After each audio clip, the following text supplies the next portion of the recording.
अल्लाह करीम ने फरमाया कुछ लोग ऐसे हैं जो अपनी जानें ही अल्लाह के हवाले कर देते हैं। जिंदगी का मकसद दीन होता है, लुटा देते हैं। ये नाजिल कब हुई? यह आया मुबारक हजरत सुहैब रूमी के बारे में नाजिल हुई। हजरत सुहैब रूमी रदी अल्लाह तआला अन्हु बड़े मालदार थे। मक्के से जब चले ना तो सारा माल मक्के में छोड़ दिया, इसलिए कि अल्लाह के रसूल मदीने चले गए। फरमाते हैं फिर मैंने मालो दौलत की परवाह नहीं की, फिर मैंने ये सोचा कि मैंने अपने हबीब के पास जाना है। सारा माल एक जगह पे दबाया और फरमाते हैं मैं मदीना तय्यबा के लिए जब निकला तो कुफार ने, कुरैश मक्का ने रोका, हम नहीं जाने देंगे। तो हज़रत सुहैब रूमी फरमाने लगे भाई सुनो, मैं कमज़ोर नहीं, मैं ताकतवर आदमी हूँ और तुम में से कोई ऐसा माई का लाल नहीं जो तीर चलाने में मुझसे ज़्यादा सियाना हो, तलवार चलाने में मुझसे ज़्यादा अक्लमंद हो। जाना मदीने मैंने है। अब यह है कि तुम बताओ मेरे साथ तीरों तलवारों से लड़ोगे या मैं तुम्हें एक सौदा बताऊं, वो सौदा करोगे? कुरैश कहने लगे सौदा क्या है? कहने लगे मेरा बड़ा माल है, मैं मक्के में दफन करके आया हूं, तुम मुझे मदीने जाने दो, मैं तुम्हें सारे माल का पता बता देता हूं। हजारों लाखों में था माल तिजारत। देखें जब सहाबा मदीने जाते थे तो कितनी कीमत दे के जाया करते थे। तुम मुझे जाने दो, मैं तुम्हें वहां का पता बताता हूं। उन्होंने कहा जी बात ठीक है, आप पता बता दे। हज़रत सुहैब ने सारी जिंदगी की जमा पूंजी हजारों लाखों में सारी दे दी और मदीने के लिए तैयार हो गए। अल्लाह करीम ने इस बात को बड़ा ही पसंद फरमाया और फरमाया व मिनन नासी मन यशरी नफ्सहु इब्तिगा मरदातिल्लाह। फरमाया कुछ लोग ऐसे हैं जो अपनी जानें ही बेच देते हैं अल्लाह की रिजा हासिल करने के लिए।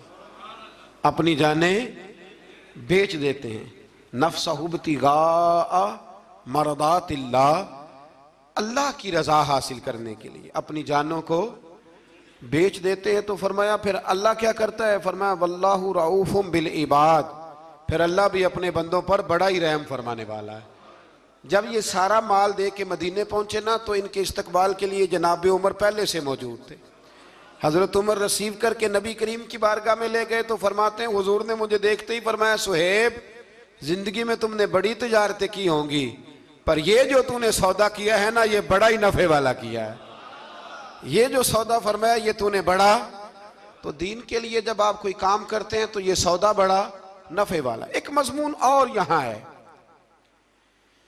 216 नंबर आयत में, वो भी बड़ा ही समझने वाला है। अल्लाह करीम ने जब जिहाद फर्ज किया ना तो फरमाया कुतिबा अलैकुमुल किताल, हमने तुम पर कत्ल करना, किताल करना फर्ज किया है। फरमाया हो सकता है तुम्हें ये कराहत महसूस हो, मुश्किल लगे, बुरा लगे। एक बात जो आज की नसीहत है और मज़ामीने कुरान जो हम सीख रहे हैं उसके अंदर से हमें ये खास चीज़ है जिसको समझना चाहिए। अल्लाह करीम ने फरमाया कि तुम पर जिहाद फर्ज किया गया है, वाहुवा कुरहुल लकुम, हो सकता है तुम्हें ना पसंद हो, तो एक ना सारी जिंदगी के लिए एक नसीहत कर दी। फरमाया व आसा अन तकरहु शैया, हो सकता है तुम किसी चीज को नापसंद करो, वहुवा खैरुल लकुम, और वो तुम्हारे लिए अच्छी हो। अल्लाहु अकबर। ये वो बात है अगर समझ में आ गई तो कलेजा ठंडा हो गया, जिंदगी सुकून में आ गई। फरमाया हो सकता है तुम किसी चीज को नापसंद करो और वो तुम्हारे लिए बेहतर हो। व आसा अन तुहिब्बु शैया, हो सकता है तुम किसी चीज से मोहब्बत करो, वहुवा शर्रुल लकुम, और वो तुम्हारे लिए बुरी हो, अच्छी। बस मेरे रब ने एक बात मुसलमान को बता दी तो जीने के लिए बड़ी काफ़ी है। फरमाया तुम मेरे और मेरे रसूल के हुक्म पर चलो। क्यों? इसलिए कि वल्लाहु यअलमु व अंतुम ला तअलमून, अल्लाह जानता है तुम नहीं जानते। अल्लाह के तरीकों के मुताबिक, रसूलुल्लाह के बताए हुए तरीकों के मुताबिक चलो। अल्लाह जानता है, हम जानते नहीं। तो कुरान मजीद की इस नसीहत पर ज़रूर गौर करें। एक शख्स ने एक दफ़ा अपनी बीवी की बड़ी शिकायतें की नबी करीम की बारगाह में, तो रसूल करीम अलैहिस्सलाम ने फरमाया हो सकता है अल्लाह तुम्हें उसमें से ऐसी औलाद अता कर दे जो तेरे लिए बाइसे खैर हो। जो चीज़ें हम नापसंद करते हैं बाज़ औक़ात उसी में से अल्लाह ताला हमारे लिए खैर कर देता है। अल्लाह हमें समझने की तौफीक अता फरमाए।